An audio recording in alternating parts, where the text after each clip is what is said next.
दोस्तों, कमरे में बैठा ये शख्स आसमान की ओर निहार रहा था।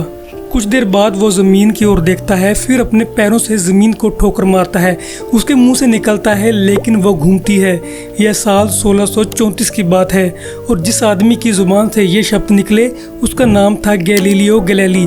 वो शख्स जिसने ये बोलकर कि सूरज धरती के चारों तरफ नहीं बल्कि धरती सूरज के चारों तरफ घूमती है, धर्म की सत्ता को चुनौती दे डाली थी और जिसकी उसे बड़ी भारी सजा भुगतनी पड़ी। लेकिन क्या गैलीलियो का कसूर सिर्फ इतना ही था? रोमन कैथोलिक चर्च ने गैलीलियो को 1633 में सजा सुनाई, जबकि इसके एक सदी पहले ही निकोलस कोपरनिकस ने धरती के सूरज के इर्द गिर्द घूमने वाली थ्योरी दे दी थी। कई सालों तक आम लोगों के बीच भी ये बात प्रचलित रही थी। फिर सजा गैलीलियो को ही क्यों मिली और क्यों उनके मरने के बाद उनके शरीर से 3 उंगलियां काट ली गई?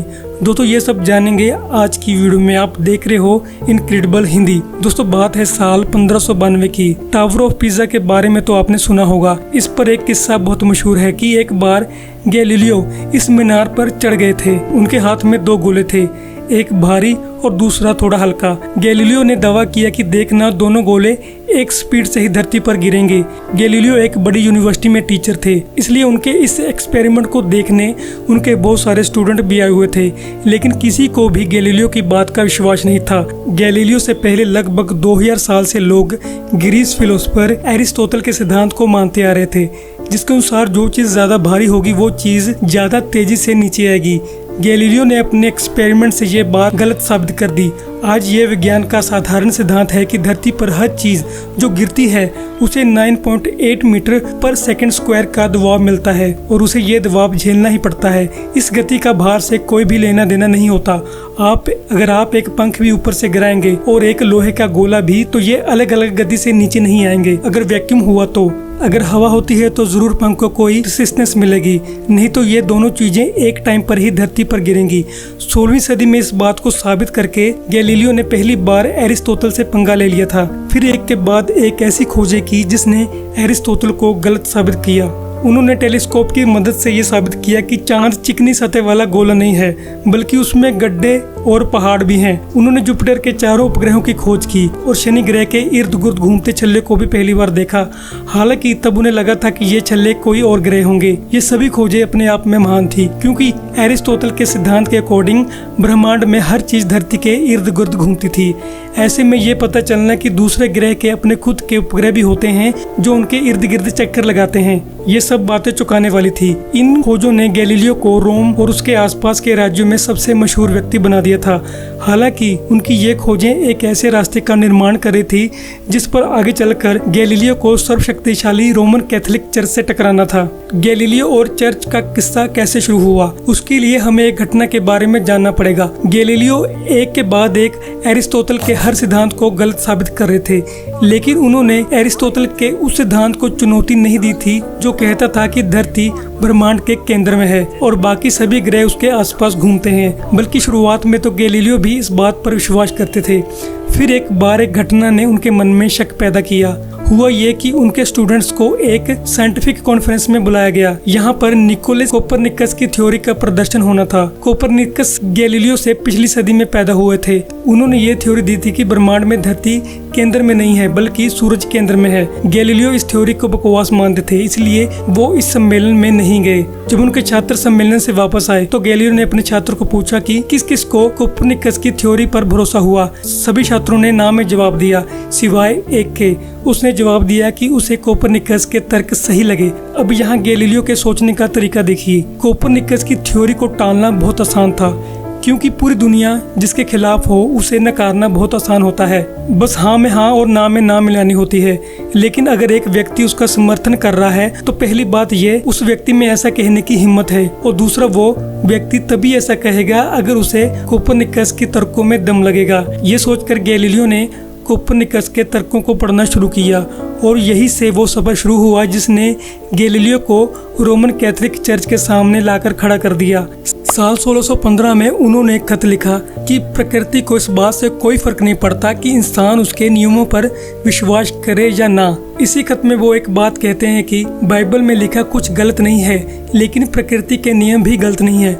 अगर दोनों के बीच कोई अंतर आता है तो इसका मतलब है कि हमें बाइबल के सूत्रों की व्याख्या को बदलना होगा। अब ये बात रोमन कैथोलिक चर्च के खिलाफ चली गई, क्योंकि चर्च का कानून था कि बाइबल की व्याख्या का हक सिर्फ चुनिंदा लोगों के पास है। जब चर्च के पास ये बात पहुंची कि गैलीलियो इस तरह की बात बोल रहे हैं, बाइबल की दूसरी व्याख्या की बात बोल रहे हैं, उन्होंने अपना एक पादरी गैलीलियो के पास भेज दिया। इस मुलाकात में गैलीलियो और चर्च के बीच एक समझौता हुआ कि गैलीलियो सूरज का ब्रह्मांड में सेंटर में होने की बात नहीं करेंगे। अगर आपको पता चल गया है तो आप खुश रहें, पर लोगों को इसके बारे में कुछ नहीं बताएंगे और ना इस मसले पर कोई किताब लिखेंगे और ना ही इस बात को पब्लिक को बताएंगे। यहाँ पर मामला शांत हो गया। अब साल आ गया 1632। इस साल गैलीलियो ने एक किताब लिख दी जिसकी हेडलाइन थी dialogue concerning the two chief world system. इसी किताब के चलते गैलीलियो पर मुकदमा चला। यह किताब एक संवाद की शक्ल में लिखी गई थी जो दो लोगों के बीच चल रहा था।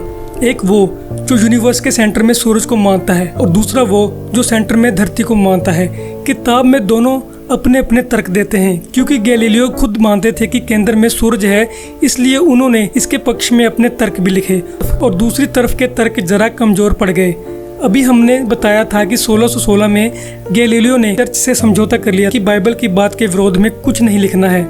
फिर उन्होंने ये किताब क्यों लिखी? दरअसल ये किताब लिखने का सुझाव उन्हें पोप ने दिया था। 1623 में चर्च में एक नए पोप हुए जिसका नाम था पोप अर्बन और ये 8वें थे।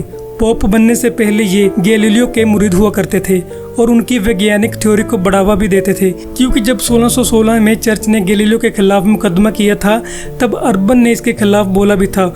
पोप बनने के बाद उन्होंने गैलीलियो से कहा कि वो कोपरनिकस की थ्योरी के पक्ष और विपक्ष में तर्क देते हुए एक किताब लिखें। गैलीलियो तैयार भी हुए और उन्होंने एक किताब भी लिखी क्योंकि पोप ने कहा था। हालांकि यहीं पर उनसे गलती हो गई।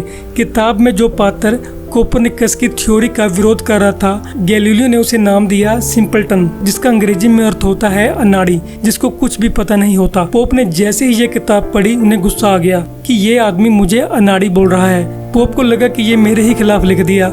उन्होंने गैलीलियो के खिलाफ मुकदमा शुरू करने का आदेश दिया। 22 जून 1633 गैलीलियो को चर्च के एक बड़े हॉल में बुलाया गया। उनके सामने 10 पादरी और पोप खड़े थे और मुकदमे की कार्रवाई पूरी हुई और सीधा फैसला सुनाया गया।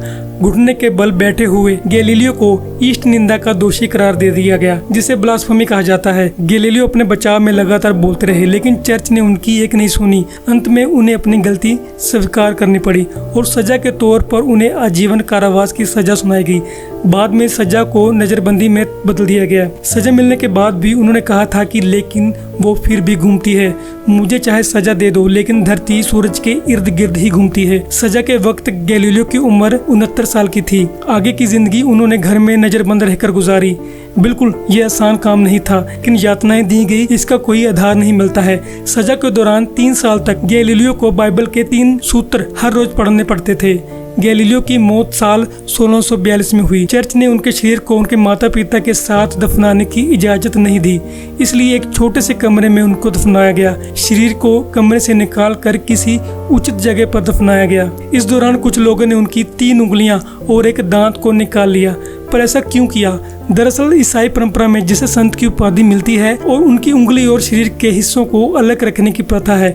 उनका ऐसा मानना है कि इन अंगों में दिव्य शक्तियां होती हैं। गैलीलियो के अनुयायियों ने ऐसा इसलिए किया क्योंकि वो दर्शाना चाहते थे कि धर्म के लिए चाहे वो संत ना हो, लेकिन विज्ञान के लिए वो हमारे लिए संत हैं। इत्तेफाक देखिए कि गैलीलियो की जिन उंगलियों को निकाला गया था वो वही थी जिनसे वो पेन पकड़ते थे। आज भी ये उंगलियां इटली के फ्लोरेंस शहर के एक म्यूजियम में है। यहाँ तक रोमन कैथोलिक चर्च की बात है, गैलीलियो के साथ अन्याय हुआ था। इस बात को मानने में उन्हें 300 साल लग गए, पर यह भी बहुत बड़ी बात थी कि उन्होंने अपनी गलती को माना। साल 1992 में पोप ने माना कि गैलीलियो की बात सही थी। दोस्तों, इसके साथ ही आज की वीडियो यहीं पर खत्म होती है। और अगर आप ऐसी ही इंफॉर्मेशनल वीडियोस देखना चाहते हैं तो हमारे चैनल इनक्रेडिबल हिंदी को सब्सक्राइब जरूर करें। हम ऐसी ही वीडियोस आप तक लाते रहेंगे। धन्यवाद।